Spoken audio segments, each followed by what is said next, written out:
नमस्कार दोस्तों, मैं सुनील अमृत। मैं किसी क्लासेस पर आप सभी का स्वागत करता हूं।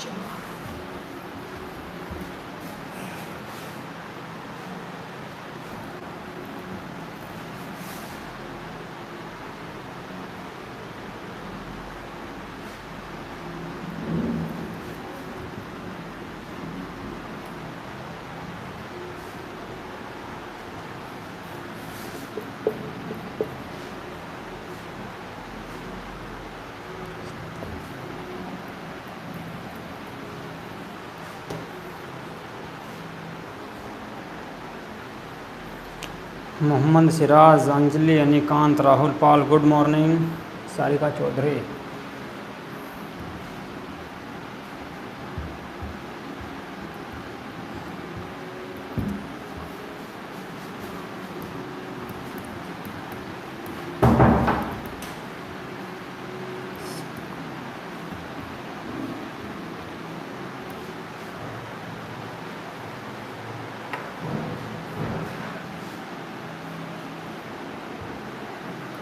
तो आज का जो हमारा टॉपिक होने वाला है वो आएगा आपका नियंत्रक महालेखा परीक्षक।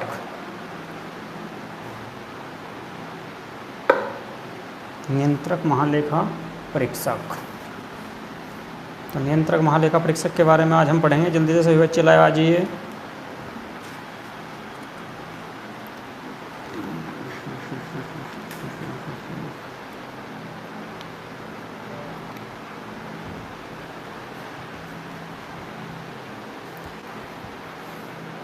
कल हमने हाई कोर्ट के बारे में पढ़ा था।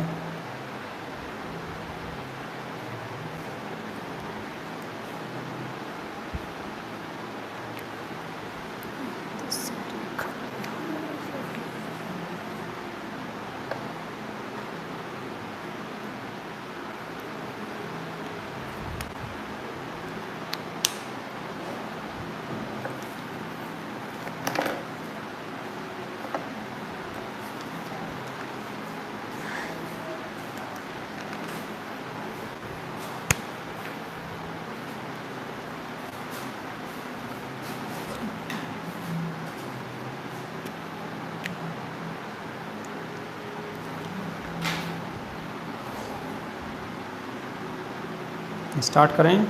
देखिए, कल मैंने आपको हाई कोर्ट के बारे में बताया था। हाई कोर्ट का वर्णन आपका किस अनुच्छेद में किया गया है? हाई कोर्ट का वर्णन अनुच्छेद मैंने आपको बताया था 214 से 231 तक हाई कोर्ट का वर्णन किया गया है। ठीक है। और हाई कोर्ट का वर्णन भारतीय संविधान के भाग 6 में किया गया है। ओके। आज बात करते हैं नियंत्रक महालेखा परीक्षक की। नियंत्रक महालेखा परीक्षक का वर्णन भारतीय संविधान के किस भाग में किया गया है? नियंत्रक महालेखा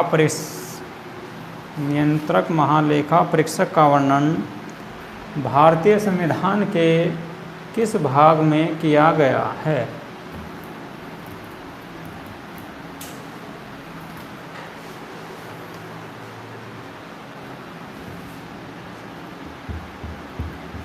और किस अनुच्छेद में इसका वर्णन किया गया है? नियंत्रक महालेखा परीक्षक का वर्णन भारतीय संविधान के किस भाग और अनुच्छेद में किया गया है? मोहम्मद सिराज, आर्टिकल 148, अनुच्छेद 148 में। Vasu Thakur, good morning. अनुच्छेद 148 में नियंत्रक महालेखा परीक्षक का वर्णन किया गया है। अनिकांत, भाग 5। देखिए, भाग 5 और अनुच्छेद 148 में नियंत्रक महालेखा परीक्षक का वर्णन किया गया है। काजल जयंत, गुड मॉर्निंग।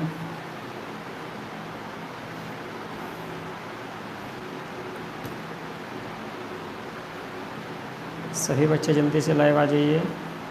स्टार्ट करें।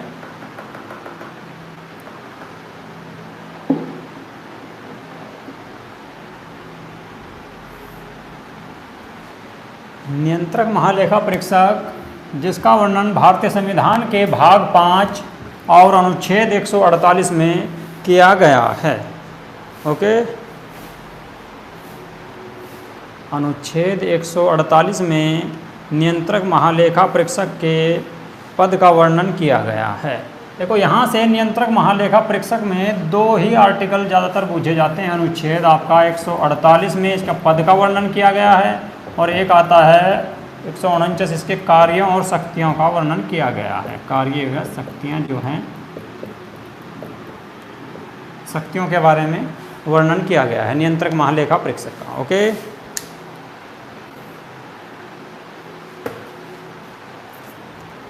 शुरू करें।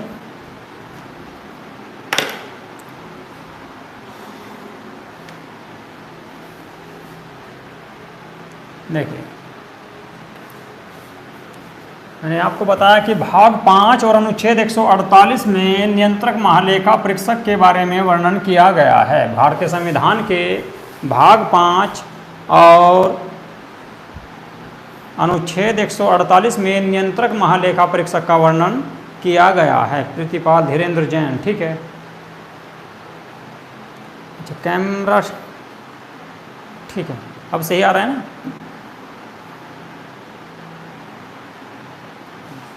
ठीक है जी, चलिए। लेकिन नियंत्रक महालेखा परीक्षक किसे कहते हैं जी? मैंने आपको बताया था पहले भी कि भारत में सरकार दो स्तरों पर कार्य करती है, केंद्र और राज्य स्तर पर। ओके, भारत में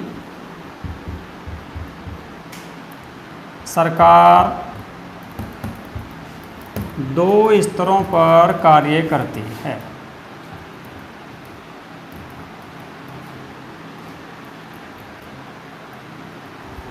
नंबर 1 केंद्र और नंबर 2 राज्य। दो स्तरों पर सरकार कार्य करती है और दोनों स्तरों पर ही भारत सरकार या राज्य सरकार विकासात्मक कार्य करती है, यानी कि देश के विकास के लिए कार्य करती है। और जब देश के लिए देश के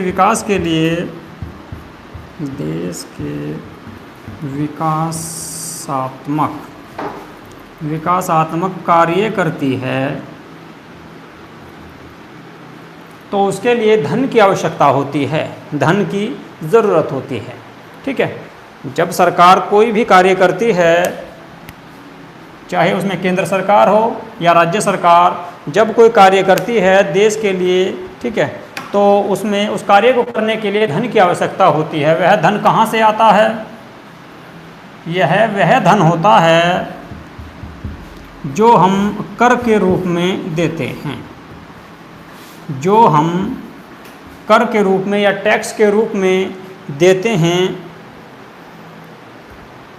भारत की संचित निधि से आता है, लेकिन भारत की संचित निधि में भी कहाँ से आता है? भारत की संचित निधि में या सेंटर में जो धन जाता है आपका संचित निधि में भी, देखिए सरकार को कहाँ से कमाई होती है? सरकार को कमाई होती है कर से, यानी कि टैक्स से।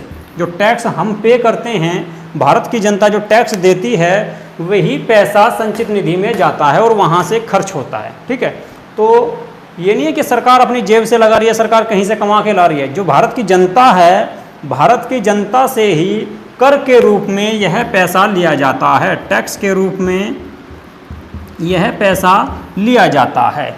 जो पैसा सरकार देश के विकासात्मक कार्यों में व्यय करती है या खर्च करती है, वह पैसा भारतीय जनता से ही वसूल किया जाता है, भारतीय जनता से ही टैक्स के रूप में लिया जाता है। ओके, और इसी धन का जो ये आपका टैक्स का जो धन होता है, जो संचित निधि में जाता है, या राज्य की संचित निधि में जाता है या केंद्र की संचित निधि में जाता है, इसी पैसे की देखभाल करने का जो आय व्यय यानी कि लेखा जोखा करने का जो कार्य है, यहाँ पे लिख देता हूँ, इसी धन का लेखा जोखा रखने के लिए, ठीक है, इसी धन का लेखा जोखा रखने के रखने का जो कार्य है वो किसका है? नियंत्रक महालेखा परीक्षक का है। यानी कि इस धन का जो रक्षक है, इस धन की जो सुरक्षा करता है, वो ही आपका नियंत्रक महालेखा परीक्षक है। ओके, नियंत्रक महालेखा परीक्षक उसी अधिकारी को कहते हैं जो इस पैसे की धन का जो आपका ये धन है जो टैक्स के रूप में हमने जमा किया है संचित निधि में या राज्य की संचित निधि में, ठीक है, कर के रूप में, तो इसी पैसे का लेखा जोखा रखने का जो कार्य करता है, इस पैसे की जो जिम्मेदारी है किस व्यक्ति, नियंत्रक महालेखा परीक्षक के नाम का जो अधिकारी होता है उसकी जिम्मेवारी है। ओके, और यह एक संवैधानिक पद है। नियंत्रक महालेखा परीक्षक का एक संवैधानिक पद है और इसका वर्णन भारतीय संविधान, मैंने आपको बताया कि भारतीय संविधान के अनुच्छेद 148 में इसका वर्णन किया गया है। अनुच्छेद 148 में इसका वर्णन किया गया है, इसलिए यह एक संवैधानिक पद है। ठीक है, और देखिए ये कार्य भारत के नियंत्रक महालेखा परीक्षक का है कि जो ये पैसा है, जो ये धन कर के रूप में इकट्ठा किया गया है, भारतीय जनता का जो धन है, इसको सही जगह से सरकार इस्तेमाल करे। यानी कि जनता का जो धन है इसका कहीं दुरुपयोग तो नहीं हो रहा है, इस धन का कहीं दुरुपयोग तो नहीं हो रहा है। इसी प्रकार की जांच करने का, इसी प्रकार का जो है इसका लेखा जोखा करने का कार्य किसका होता है? नियंत्रक महालेखा परीक्षक का होता है। ओके, इसका जो कार्य होता है नियंत्रक महालेखा परीक्षक का, जो धन है, जो संचित निधि के अंदर धन है, जो भारत की जनता से टैक्स या कर के रूप में वसूल किया गया है, उसका लेखा जोखा करने वाला जो अधिकारी होता है, जो व्यक्ति होता है, उसी को नियंत्रक महालेखा परीक्षक कहते हैं। ठीक है, तो इसका वर्णन कहाँ पे किया गया? मैंने आपको बताया कि अनुच्छेद 148 कहता है, अनुच्छेद 148 में पद का वर्णन किया गया है, पद का वर्णन किया गया है। नियंत्रक महालेखा परीक्षक के पद का वर्णन जो किया गया है भारतीय संविधान के अनुच्छेद 148 में किया गया है। ओके, इसके बाद अनुच्छेद 149 149 में जो नियंत्रक महालेखा परीक्षक हैं उनके कार्य व शक्तियों का वर्णन किया गया है। उनकी कार्यों व शक्तियों का वर्णन अनुच्छेद 149 में किया गया है। दोनों मोस्ट इम्पोर्टेंट हैं, कभी भी पूछ ले जाते हैं। अनुच्छेद 148 में क्या है या 149 में क्या है। ओके, इसके बाद देखिए कैग जो होता है या नियंत्रक महालेखा परीक्षक जो है वह दोनों स्तरों पर कार्य करता है, चाहे केंद्र स्तर पर हो या राज्य स्तर पर। ठीक है, इसका जो लेखा परीक्षण का जो कार्य है, इसका कैग का, कैग केंद्र व राज्य दोनों स्तरों पर लेखा परीक्षण करता है, लेखा परीक्षण करता है।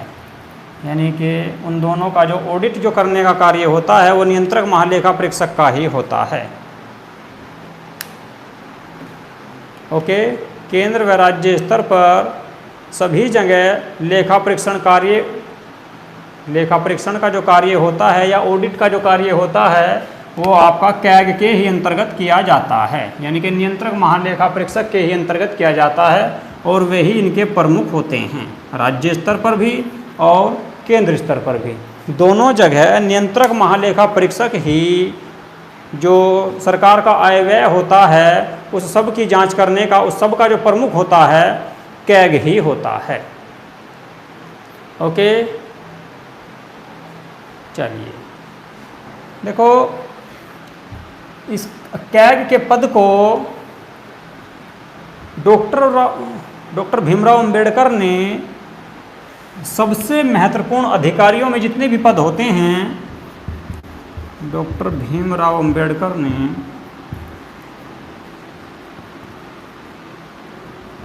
अम्बेडकर ने इस पद को सबसे महत्वपूर्ण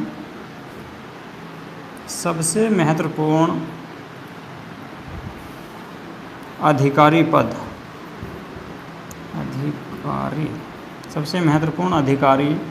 बताया था। कैग को या नियंत्रक महालेखा परीक्षक को डॉक्टर भीमराव अम्बेडकर ने संविधान सभा के समक्ष कहा था कि ये जो पद है, भारत में जितने भी अधिकारियों के पद हैं, जितने भी अधिकारी लेवल के पद हैं, उन सब में सबसे महत्वपूर्ण पद जो है नियंत्रक महालेखा परीक्षक का है। उन्होंने इस बारे में कहा था कि कैग के बारे में कि कैग का पद भारतीय संविधान के अंतर्गत जितने भी अधिकारी लेवल के पद हैं, उन सब में सबसे महत्वपूर्ण पद जो है वो कैग का है। ओके, तो यहाँ से भी कभी कभी क्वेश्चन पूछ लिया जाता है इसके बारे में कि किस भारतीय संविधान के अंतर्गत किसने कैग के पद को सबसे महत्वपूर्ण पद कहा था, या अधिकारियों के पद में सबसे महत्वपूर्ण पद कौन सा है, ठीक है, या किसको कहा था। ओके, यहाँ तक क्लियर हुआ। चलिए इसके बाद बात करते हैं इनकी नियुक्ति कौन करते हैं, इनका कार्यकाल कितना होता है, इन्हें त्यागपत्र कौन दिलाते हैं या शपथ कौन दिलाते हैं, या अपना त्यागपत्र ये किसको देते हैं, ठीक है।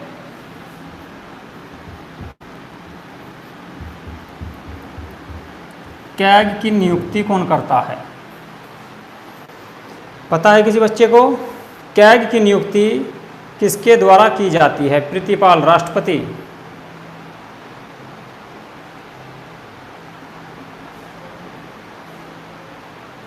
मोहम्मद सिराज प्रेसिडेंट।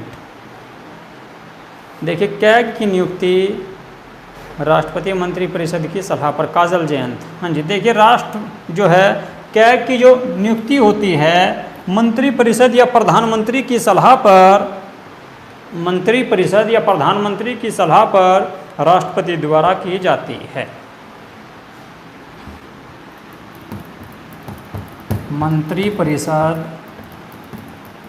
या प्रधानमंत्री की सलाह पर राष्ट्रपति द्वारा की जाती है। राष्ट्रपति द्वारा की जाती है, अर्थात जिसकी सिफारिश मंत्रिपरिषद या प्रधानमंत्री करते हैं, राष्ट्रपति उन्हीं को नियंत्रक महालेखा परीक्षक बनाते हैं। ओके, अब बात करते हैं इनको शपथ कौन दिलाते हैं। नियंत्रक महालेखा परीक्षक को शपथ कौन दिलाते हैं, बताएं जल्दी से। इसके बाद त्यागपत्र की बात करते हैं कि त्यागपत्र कौन दिलाते हैं इनको, और फिर इनका कार्यकाल कितना है।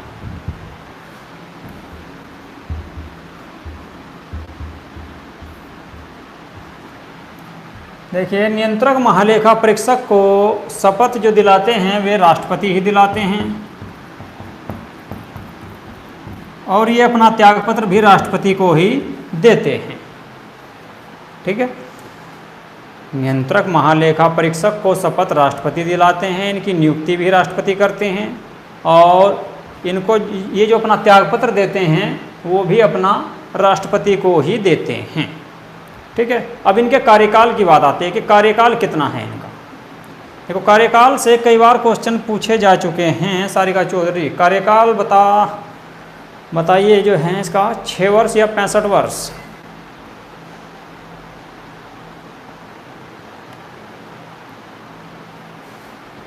पाँच वर्ष या 65 वर्ष। प्रीतिपाल, नियंत्रक महालेखा परीक्षक का जो कार्यकाल होता है वो कितने वर्ष का होता है?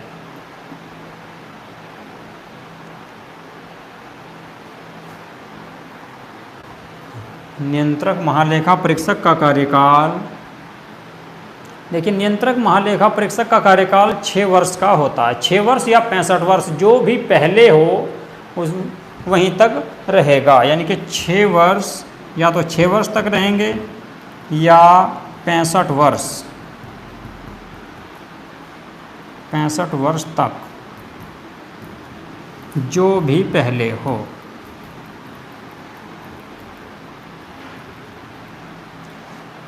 जो भी पहले होगा मतलब ये है, देखो वैसे तो कैग का जो कार्यकाल होता है वो 6 वर्ष का होता है। कैग का कार्यकाल 6 वर्ष का होता है, लेकिन यदि मान के चलो कि कोई व्यक्ति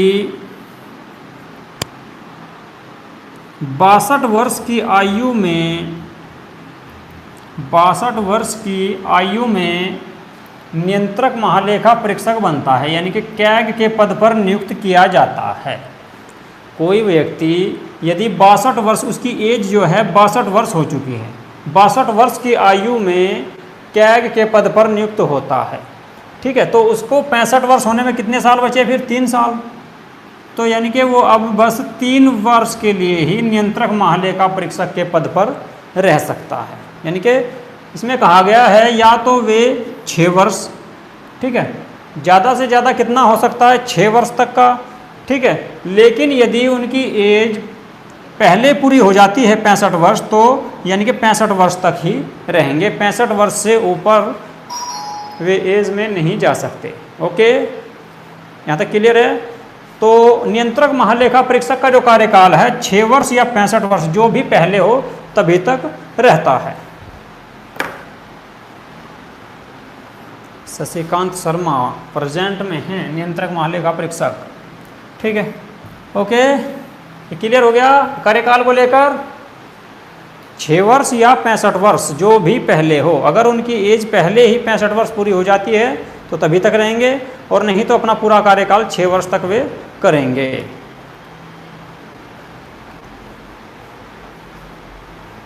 एवरेज में यही है कि 60 के आसपास के जो व्यक्ति होते हैं, 60 के आसपास, 60 या उससे ऊपर, क्यों, देखिए 60 या उससे ऊपर के व्यक्तियों को ही नियंत्रक महालेखा परीक्षक बनाया जाता है अनेकांत। क्यों, क्योंकि नियंत्रक महालेखा परीक्षक बनने के बाद वे किसी भी सरकारी पद को ग्रहण नहीं कर सकते।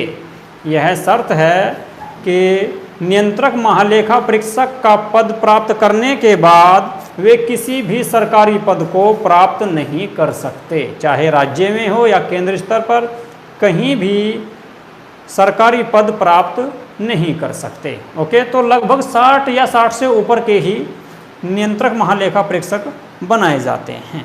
ओके, क्लियर है यहाँ तक सभी का।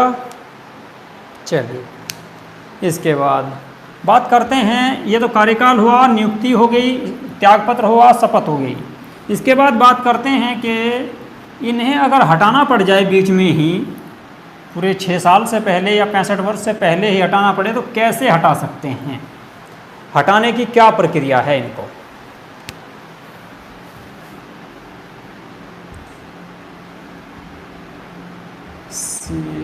कैग को हटाने की प्रक्रिया,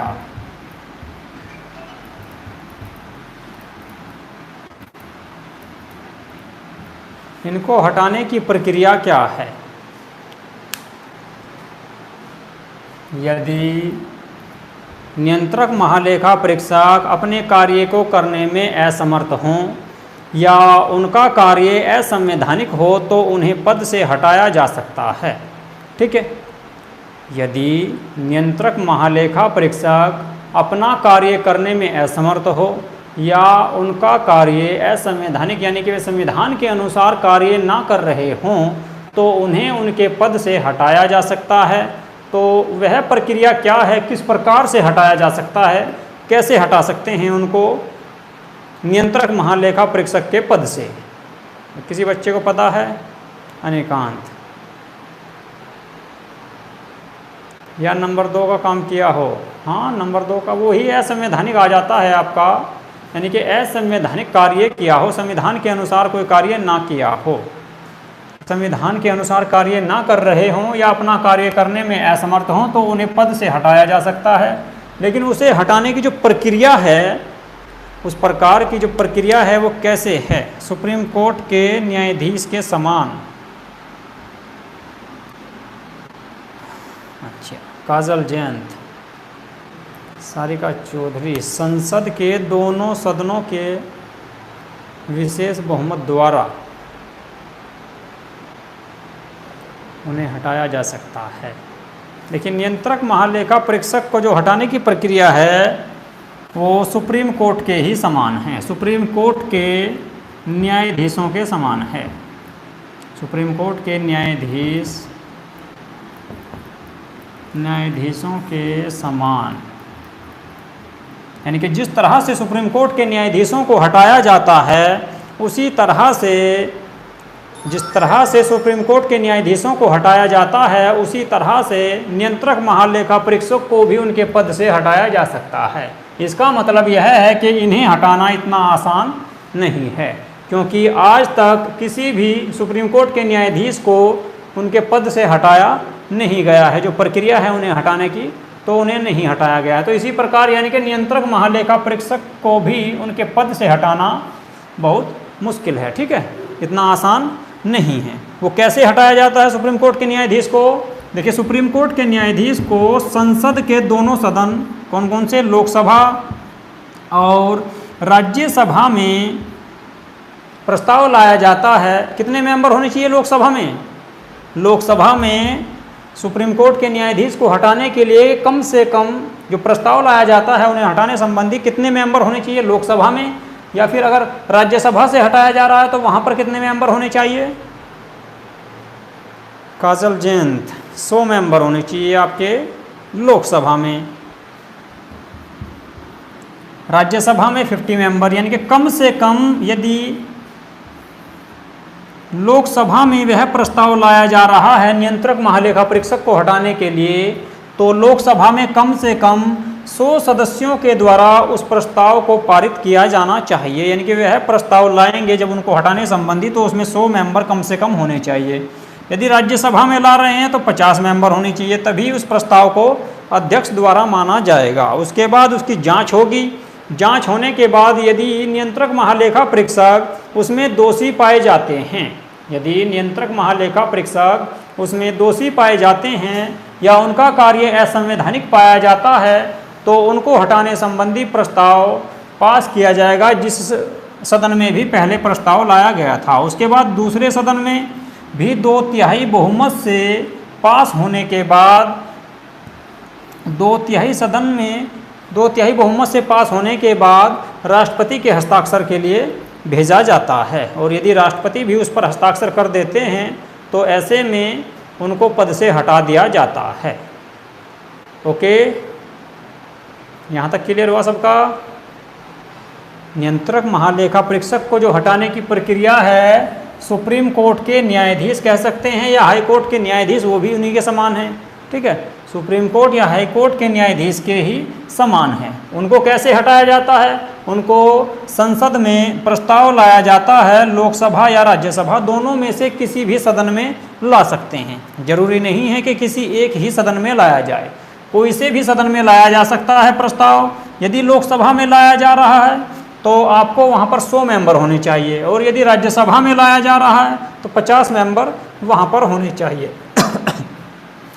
और वहाँ पर पास होने के बाद, वहाँ पर वे इतने मेंबर होने के बाद उसके लिए एक जांच कमेटी बनाई जाती है, और वह कमेटी जांच करती है कि उन पर जो आरोप लगे हैं क्या वह सत्य हैं या नहीं। और यदि जांच सही पाई जाती है, जांच में नियंत्रक महालेखा परीक्षक दोषी पाए जाते हैं, तो उसके बाद दोनों सदनों में अलग अलग 2/3 बहुमत से वह प्रस्ताव पास होता है। और प्रस्ताव पास होने के बाद राष्ट्रपति के हस्ताक्षर के लिए भेजा जाता है, राष्ट्रपति के हस्ताक्षर के लिए भेजा जाता है, और उसके बाद उनको पद से हटाया जा सकता है, हटा दिया जाता है।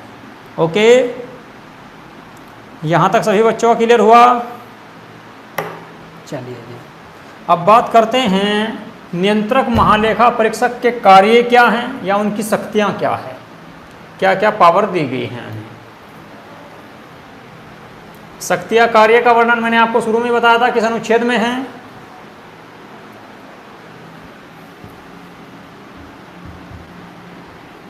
कैग की शक्ति या कार्य, किस अनुच्छेद में इसका वर्णन किया गया है? अनुच्छेद 149 149 में कैग की शक्ति व कार्यों का वर्णन किया गया है। देखिए इस चैप्टर में दो ही अनुच्छेद मोस्ट इम्पोर्टेंट हैं आपके। एक आता है 148 जिसमें पद का वर्णन किया गया है, बहुत बार पूछ लिया गया है, ठीक है। अक्सर ज़्यादातर यही पूछा जाता है कि नियंत्रक महालेखा परीक्षक का जो पद है वो किस अनुच्छेद में है, या कभी कभी आ जाता है कि अनुच्छेद 148 में किसके पद का वर्णन किया गया है, ठीक है। तो अनुच्छेद 148 में नियंत्रक महालेखा परीक्षक के पद का वर्णन किया गया है, और अनुच्छेद 149 में नियंत्रक महालेखा परीक्षक के कार्य और शक्तियों का वर्णन किया गया है, ठीक है। इसके बाद अब देखिए इसका कार्य क्या होता है। नियंत्रक महालेखा परीक्षक का कार्य होता है मुख्य लेखा परीक्षक के रूप में केंद्र सरकार का लेखा परीक्षण करना। केंद्र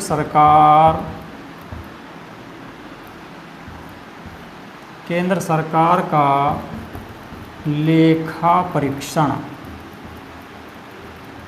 यानी कि जो केंद्र सरकार के अंतर्गत जो आय व्यय होता है, देखो जब सरकार कोई कार्य करती है तो उसके लिए जिस प्रकार से कोई भी व्यक्ति हो कंपनी में या बहुत से व्यक्ति घर में या दुकान में भी अपना आय व्यय का लेखा जोखा रखते हैं, तो उसी प्रकार से सरकार भी अपने आय और व्यय का यानी कि खर्च का और आमदनी का एक डाटा रखती है, ठीक है।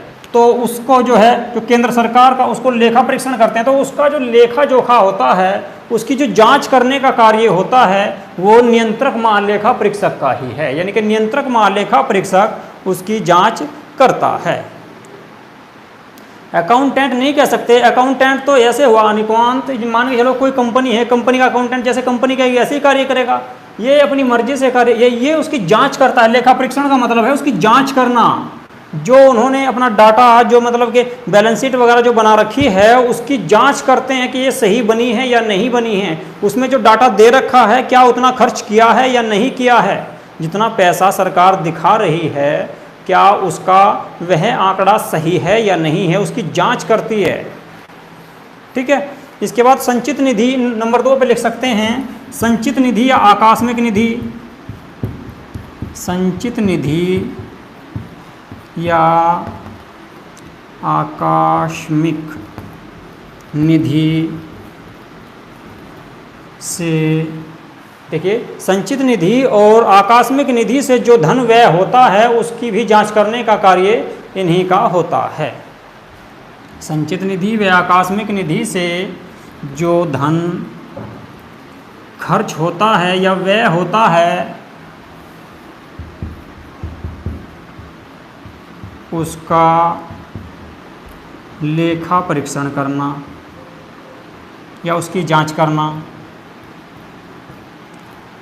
संचित निधि या आकस्मिक निधि से जो पैसा निकाला जाता है क्या वह पैसा सही जगह पर लगा है या नहीं लगा है, उस प्रकार की जांच करने का कार्य भी इन्हीं का होता है, ठीक है। इसके बाद नंबर 3 पे क्या कार्य होता है, देखो इनका कार्य सिर्फ यही होता है कि जो केंद्र सरकार का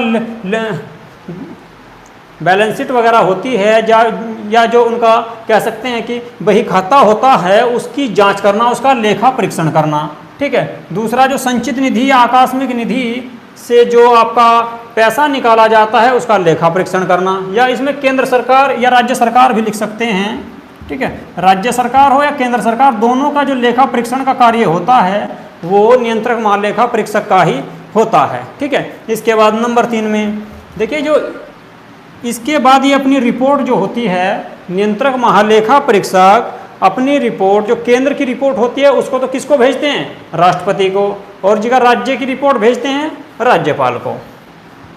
तो केंद्र स्तर पर यहाँ पर लिख सकते हैं, केंद्र स्तर पर कैग अपनी रिपोर्ट राष्ट्रपति को देते हैं।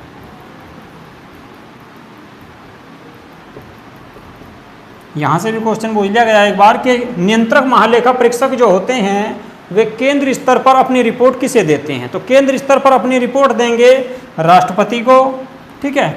इसके बाद नंबर 4 राज्य स्तर पर कैग अपनी रिपोर्ट राज्यपाल को देते हैं। तो नियंत्रक महालेखा परीक्षक जो होते हैं ये अपनी रिपोर्ट केंद्र स्तर पर राष्ट्रपति को देते हैं, राज्य स्तर पर राज्यपाल को देते हैं। आगे राज्यपाल को देते हैं। ओके, अब देखिए राज्य स्तर पर और केंद्र स्तर पर क्या होता है। जब ये अपनी रिपोर्ट केंद्र स्तर पर देते हैं तो केंद्र स्तर पर राष्ट्रपति इस रिपोर्ट को कहाँ पर रखते हैं या किसको देते हैं। जब नियंत्रक महालेखा परीक्षक अपनी रिपोर्ट केंद्र स्तर पर राष्ट्रपति को देते हैं तो राष्ट्रपति उस रिपोर्ट को कहाँ भेजते हैं या किसको देते हैं, संसद में रखते हैं। देखिए अपनी रिपोर्ट को जब नियंत्रक महालेखा परीक्षक राष्ट्रपति को देते हैं तो राष्ट्रपति उसे संसद के समक्ष प्रस्तुत करते हैं और संसद में उस पर अलग अलग सदनों में बहस होती है। यहाँ पे लिख देता हूँ मैं, संसद में रखते हैं, संसद के सामने रखते हैं और संसद में दोनों सदनों में अलग अलग, लोकसभा में अलग और राज्यसभा में अलग उन पर बहस होती है और उसी के बाद वह रिपोर्ट पब्लिक होती है, यानी कि मीडिया को दी जाती है, उसकी सूचना प्रेस वगैरह को दी जाती है। ठीक है, वहाँ पर जांच होने के बाद इसके बाद राज्य स्तर पर कहाँ पर दी जाती है, राज्यपाल। जब राज्य स्तर पर कैग अपनी रिपोर्ट राज्यपाल को देते हैं तो राज्यपाल कहाँ पर रखते हैं उसे, राज्यपाल अपनी रिपोर्ट को किसके सामने प्रस्तुत करते हैं, राज्य के विधानमंडल में, विधान परिषद में नहीं, विधानमंडल में। यहाँ पे लिख देता हूँ विधानमंडल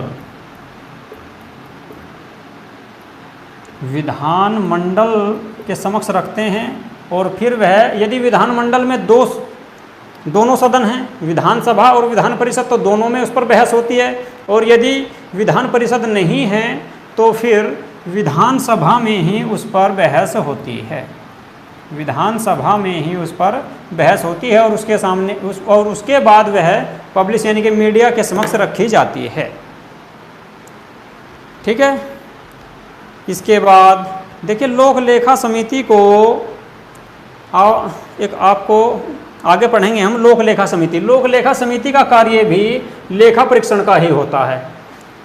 यहाँ तक सबका क्लियर हुआ? यहाँ तक सबका क्लियर हो चुका है तो मैं इसे साफ कर देता हूँ। आगे हम कुछ समितियाँ पढ़ेंगे तो उनके बारे में एक अलग से ही टॉपिक जो है, अलग से चैप्टर बना दूंगा मैं उनका, और उसमें आता है आपका लोक लेखा समिति। लोक लेखा समिति का जो कार्य होता है वो भी लेखा परीक्षण का ही होता है। लोक लेखा समिति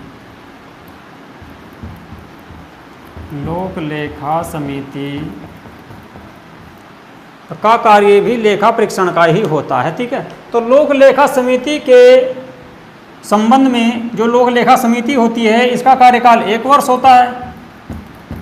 ठीक है, लेकिन इसका कार्यकाल 6 वर्ष होता है। तो अपने यानी कि इसके मार्गदर्शक या मित्र के रूप में भी कैग कार्य करता है।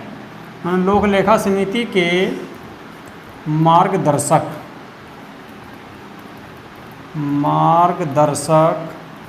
या मित्र कह सकते हैं, या आँख, ठीक है, या कान के रूप में कार्य करता है। आँख या कान भी कह सकते हैं, कान के रूप में कार्य करता है। कौन? CAG, CAG। नियंत्रक महालेखा परीक्षक जो हैं उनको लोक लेखा समिति का मित्र या आँख या कान भी कहते हैं। ठीक है, इसके बाद देखिए यदि राष्ट्रपति चाहें बीच में भी, वैसे तो ये अपना रिपोर्ट जो देते हैं वो 6 साल में ही, यानी कि 6 साल के अंतर्गत ही जाकर देते हैं जब उनका यानी कि जांच पूरी हो जाती है। लेकिन यदि राष्ट्रपति चाहें तो बीच में भी राष्ट्रपति इनसे किसी भी संबंध में, किसी भी लोक लेखा या किसी भी आय व्यय के बारे में रिपोर्ट मांग सकते हैं, रिपोर्ट या उनसे जानकारी प्राप्त कर सकते हैं। ठीक है, कोई भी सरकार हो, आपने देखा होगा ज़्यादातर पिछली सरकारों की जांच होती है। पिछली सरकार जो है, आपने एक सुना होगा चारा घोटाले के बारे में, चारा घोटाला, या 2G स्पेक्ट्रम के बारे में सुना होगा। 2G स्पेक्ट्रम,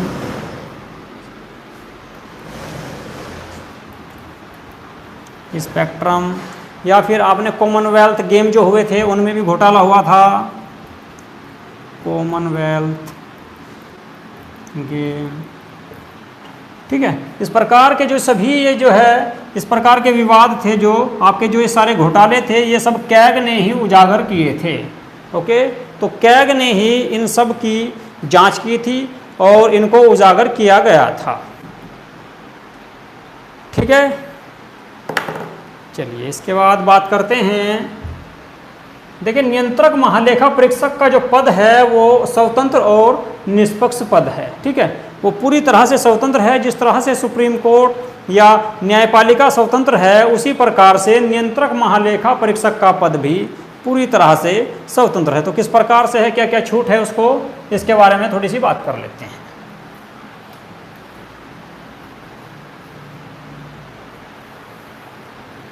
नियंत्रक महालेखा परीक्षक का पद स्वतंत्र व निष्पक्ष पद है।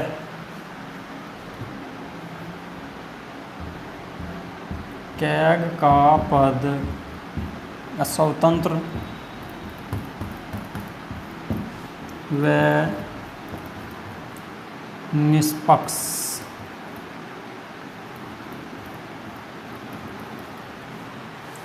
है। ठीक है, और इसी कारण इसे कुछ स्वतंत्रता दी गई है। किस प्रकार की स्वतंत्रता दी गई है, मार्कर रखा हुआ इधर देखिए। तो उसको जो है किस किस प्रकार की स्वतंत्रता दी गई है। नंबर 1 तो यही लिख सकते हैं कि इनकी जो नियुक्ति है वो चुनाव के द्वारा नहीं होती।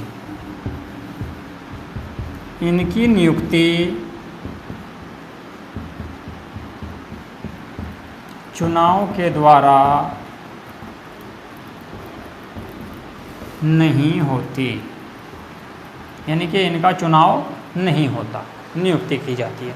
ठीक है, इसके बाद नंबर 2 पे कह सकते हैं कि इनको हटाने की जो प्रक्रिया है वो इतनी आसान नहीं है, वो सुप्रीम कोर्ट के समान है। इन्हें हटाने की प्रक्रिया सुप्रीम कोर्ट के समान है। यानी कि इतनी आसानी से एक बार नियुक्त हो जाए तो इतनी आसानी से इन्हें इनके पद से नहीं हटाया जा सकता। ठीक है, इनकी नियुक्ति होती है, चुनाव नहीं होता। ठीक है, दूसरा, इनको जो है सुप्रीम कोर्ट के समान ही हटाया जा सकता है। दूसरी बात, नंबर 3 पर कह सकते हैं फिर इनके वेतन को लेकर, इनको जो वेतन मिलता है वो कहाँ से मिलता है। नियंत्रक महालेखा परीक्षक को जो वेतन मिलता है वो कहाँ से मिलता है। संचित निधि से मिलता है। कहाँ, कौन सी संचित निधि से। संचित निधि दोनों जगह होती है, राज्यों में भी और केंद्र में भी। सेंटर से, देखिए इनको जो वेतन मिलता है केंद्र की संचित निधि से मिलता है। केंद्र की संचित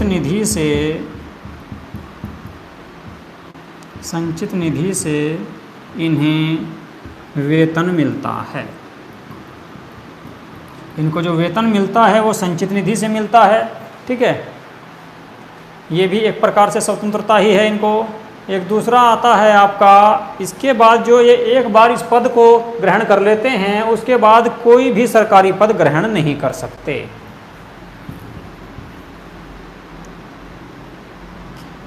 यहाँ पे लिख सकते हैं हम, ये इस पद के बाद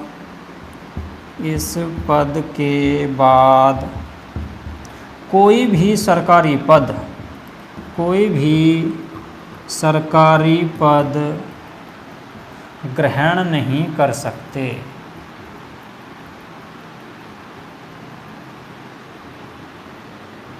अर्थात यह एक बार नियंत्रक महालेखा परीक्षक बनने के बाद कोई भी सरकारी पद ग्रहण नहीं कर सकते, अर्थात ये किसी भी प्रकार से किसी भी लालच में आकर अपना कार्य नहीं करते, अर्थात ये स्वतंत्र और निष्पक्ष रूप से होकर किसी भी दल, पार्टी या उनका जो लेखा जोखा होता है, उन्होंने जो खर्च किया है, योजनाएं जो चलाई हैं, उन सब की जांच करते हैं। निष्पक्ष रूप से स्वतंत्र होकर पूरी तरह से जांच करते हैं। इनको ये डर नहीं होता कि तुम्हें अपने पद से हटा दिया जाएगा, ठीक है, तो इतना आसान इन्हें इनके पद से हटाना नहीं है। कोई भी पार्टी हो या नेता हो, देखिए अक्सर क्या होता है जब किसी की जांच बैठती है तो दबाव वगैरह देते हैं, तो इसी प्रकार से इसीलिए इनका पद निष्पक्ष रखा गया है और इन्हें स्वतंत्रता दी गई है। एक तो इनका चुनाव नहीं होता, ठीक है, इनकी नियुक्ति होती है और नियुक्ति होने के बाद इन्हें इनके पद से हटाना इतना आसान नहीं है। सुप्रीम कोर्ट के समान जिस प्रकार से प्रक्रिया सुप्रीम कोर्ट के पद को हटाने की होती है, उसी तरह से इनकी भी प्रक्रिया है, ठीक है। इसके बाद इनको जो वेतन मिलता है वो संचित निधि से मिलता है, ये भी इनको स्वतंत्रता दी गई है। इसके बाद अगर ये एक बार इस पद को ग्रहण कर लेते हैं तो किसी भी सरकारी पद को ग्रहण नहीं कर सकते, अर्थात इनके मन में ये नहीं होगा कि फिर तुम्हें जो है इस पद के बाद कोई और पद मिल जाएगा, किसी प्रकार का लालच नहीं रहता, ठीक है। तो इस प्रकार से नियंत्रक महालेखा परीक्षक जो हैं स्वतंत्र और निष्पक्ष रूप से अपना कार्य करते हैं, ये किसी के दबाव में आकर किसी भी प्रकार का कार्य नहीं करते। ओके, तो ये था आपका नियंत्रक महालेखा परीक्षक के बारे में जितनी भी ज़्यादातर जानकारी थी वे सभी मैंने आपको बता दी, और आपको मैंने पहले ही बताया कि अनुच्छेद 148 और 149 इसके लिए मोस्ट इंपॉर्टेंट है। ये दो ही अनुच्छेद इससे पूछे जाते हैं, अनुच्छेद 148 और 149। 148 में पद का वर्णन किया गया है, 149 में कार्य व शक्तियों का वर्णन किया गया है। इनकी नियुक्ति व त्यागपत्र, ठीक है, नियुक्ति व त्यागपत्र और शपथ ग्रहण सब जो है राष्ट्रपति के द्वारा होते हैं, और इनका जो कार्यकाल होता है 6 वर्ष या 65 वर्ष की आयु तक होता है। ओके, इनके जो कार्य होते हैं, इनके कार्य नियंत्रक महालेखा परीक्षक का जो कार्य होता है वो राज्य सरकार या केंद्र सरकार के जो बही खाते वगैरह होते हैं उनकी जांच करना होता है। ये उनकी जांच करते हैं कि सरकार ने अपनी योजनाओं के अंतर्गत कितना पैसा खर्च किया, कहाँ पर कितना पैसा लगाया, क्या वह कार्य उतने पैसे का हुआ है या नहीं। ओके, तो ये थी आज की आपकी क्लास नियंत्रक महालेखा परीक्षक। आज की क्लास को यहीं पे समाप्त करते हैं, ठीक है। तो आज की क्लास आपको कैसी लगी इसके बारे में अपनी प्रतिक्रिया जरूर दें, और सभी बच्चे वीडियो को लाइक जरूर कर दें, ठीक है। ओके, नमस्कार।